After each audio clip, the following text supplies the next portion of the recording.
नमस्कार, आप देख रहे हैं इंडियन प्रेस हाउस। आपके साथ मैं हूं अफीफा मलिक। आज बात करते हैं तीन बड़ी खबरों की। रक्षा मंत्री राजनाथ सिंह ने पीओके के बाद अब सिंध प्रांत को लेकर ऐसा क्या कहा जिसको लेकर पाकिस्तान ने आपत्ति जताई, और क्यों पीओके से अब सिंध का नाम भी जोड़ रहा है, क्या कारण है इसके पीछे। दूसरी खबर महाराष्ट्र से। राजधानी मुंबई में बीएमसी चुनाव की तैयारियों के बीच महाराष्ट्र नवनिर्माण सेना के अध्यक्ष राज ठाकरे ने मराठी भाषी लोगों को सख्त वार्निंग दे दी है। उनका कहना है कि अगर मराठी भाषी सतर्क नहीं रहे तो बीएमसी चुनाव उनके लिए आखिरी चुनाव साबित हो सकते हैं। आखिर उन्होंने ऐसा क्यों कहा। और तीसरी खबर दिल्ली में हुए विरोध प्रदर्शन की। जो हुआ तो था राजधानी में बढ़ते वायु प्रदूषण के खिलाफ, लेकिन यह प्रदर्शन अचानक विवादों से घिर गया। प्रदर्शन की रूपरेखा बदल गई। 2 थानों में एफआईआर, कई लोग गिरफ्तार। और कैसे इस पूरे प्रदर्शन से मारे गए नक्सल कमांडर मधवी हिडमा का नाम जुड़ गया, सब आपको बताएंगे आज के इस खास रिपोर्ट में। फिलहाल शुरुआत करते हैं रक्षा मंत्री के बयान से। रक्षा मंत्री राजनाथ सिंह का ताजा बयान पाकिस्तान में हलचल मचा रहा है। उनका यह बयान पड़ोसी देश के लिए किसी बड़े झटके से कम नहीं माना जा रहा है। सवाल यह है कि आखिर राजनाथ सिंह ने ऐसा क्या कहा जिसके बाद पाकिस्तान को सामने आकर प्रतिक्रिया देनी पड़ी। दरअसल राजनाथ सिंह ने कहा कि सिंध की जमीन भले आज भारत का हिस्सा न हो, लेकिन सभ्यता के हिसाब से सिंध हमेशा भारत का हिस्सा रहा है। जहां तक जमीन का सवाल है, सीमाएं बदलती रहती हैं, कौन जाने कल सिंध फिर से भारत का हिस्सा बन जाए।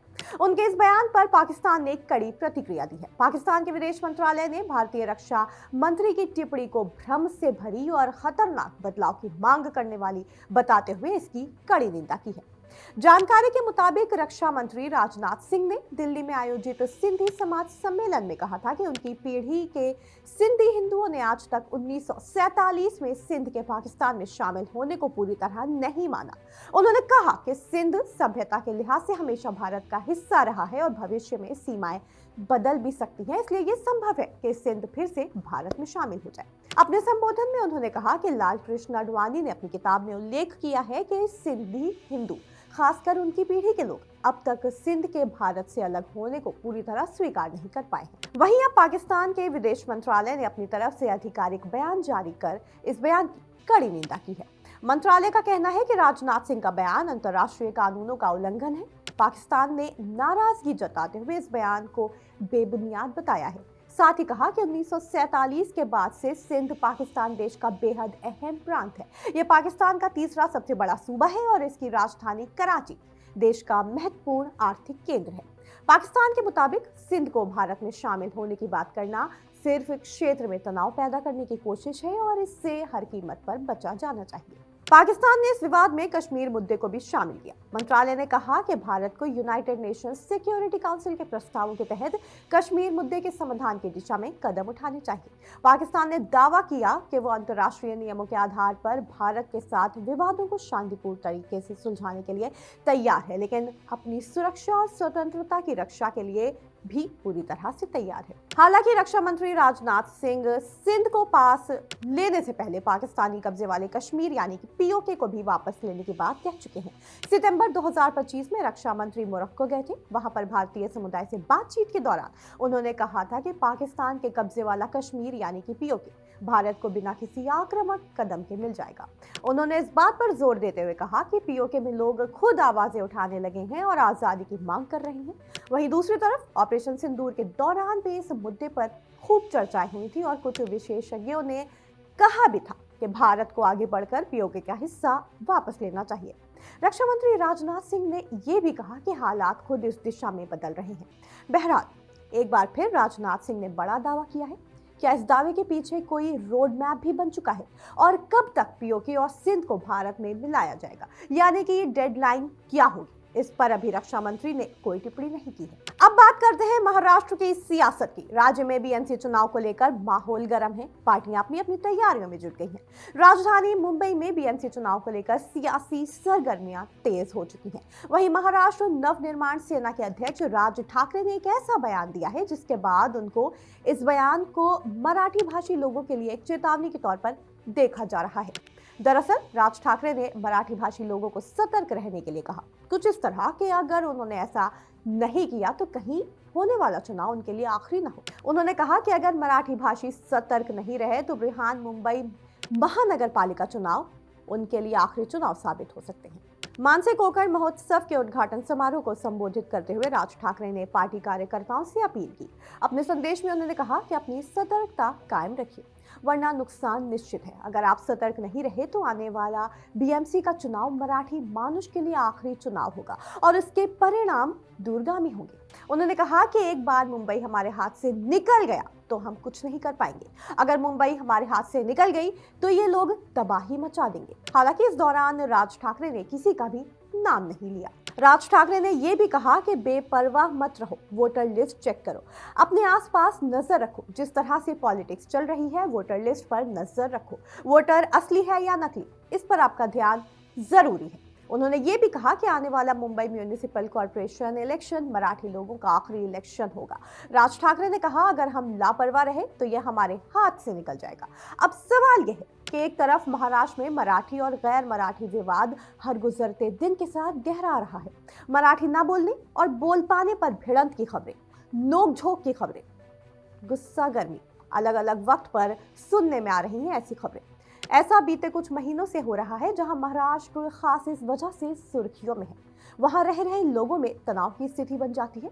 ऐसा खबरों में हम देख चुके हैं। तो अब सवाल यह है कि एक तरफ मराठी ना बोलने पर बढ़ता गहराता विवाद और वहीं दूसरी तरफ राज ठाकरे का इस तरह का बयान कि अगर मराठी भाषी सतर्क नहीं रहे तो बीएमसी चुनाव उनके लिए आखिरी चुनाव साबित हो सकते हैं। अपने इस बयान से राज ठाकरे क्या कहना चाह रहे थे? क्या वो मराठी भाषी लोगों को ही सतर्क करना चाहते हैं? ये चुनाव पूरे महाराष्ट्र के लिए है, विकास और समस्याओं के समाधान के लिए है, लेकिन फोकस सिर्फ मराठी भाषी पर ही क्यों? वो भी उठते भाषा विवाद और उससे जुड़ी झड़पों के बीच। उनका यह बयान कई दिशा में सवाल खड़े करता है और सबसे बड़ा सवाल, महाराष्ट्र में रहकर भी आखिर मराठी भाषी लोगों को किससे खतरा है? राजनीति के बाद अब बात दिल्ली में हुए विरोध प्रदर्शन की। जो हुआ तो था राजधानी में बढ़ते वायु प्रदूषण के खिलाफ, लेकिन कैसे इस पूरे प्रदर्शन से मारे गए नक्सल कमांडर माधवी हिडमा का नाम जुड़ गया। दिल्ली में बढ़ता एयर पोल्यूशन एक चिंता का विषय है, जिसे लेकर परेशानी हर गुजरते दिन के साथ बढ़ती ही जा रही है।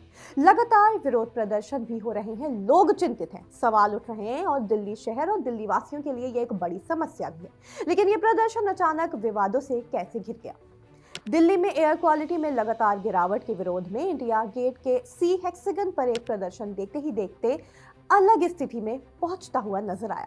ये विरोध प्रदर्शन अचानक मारे गए मोस्ट वांटेड नक्सली कमांडर हिडमा के समर्थन में हिडमा अमर रहे के नारों से गूंज उठा। जब पुलिस ने इन्हें हटाने की कोशिश की तो प्रदर्शनकारियों ने पुलिस पर पेपर स्प्रे का इस्तेमाल किया, जिससे कई पुलिसकर्मी घायल हो गए। प्रदर्शनकारियों का मकसद खराब एयर क्वालिटी के खिलाफ आवाज उठाना था।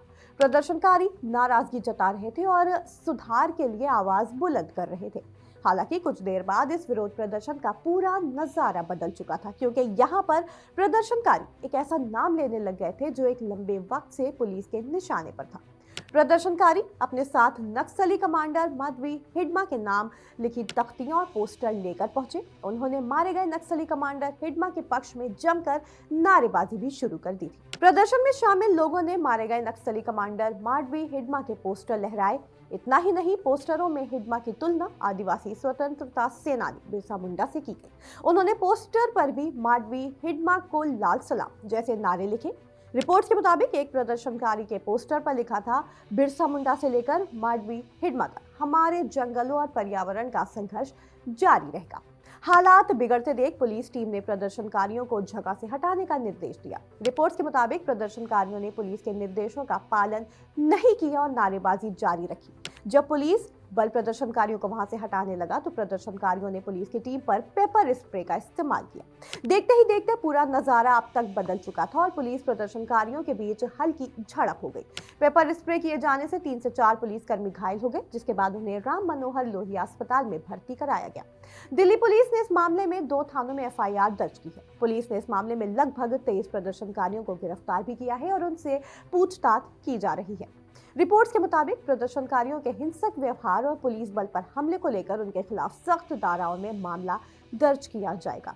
पुलिस ने लोगों से शांतिपूर्ण और कानूनी तरीके से अपनी शिकायतें दर्ज कराने की अपील की है ताकि सुरक्षा और व्यवस्था पर असर न पड़े। साथ ही घटना के बाद इंडिया गेट की सुरक्षा भी बढ़ा दी गई है। आपको बता दें कि 26 बड़े हमलों का मास्टरमाइंड नक्सली कमांडर हिडमा 1 करोड़ का इनामी नक्सली था, जिसे सुरक्षा बलों ने 18 नवंबर को आंध्र प्रदेश के एलूरी सीताराम राजू जिले में एनकाउंटर में मार गिराया था। तो फिलहाल के लिए इतना ही। आप जुड़े रहें इंडियन प्रेस हाउस के साथ।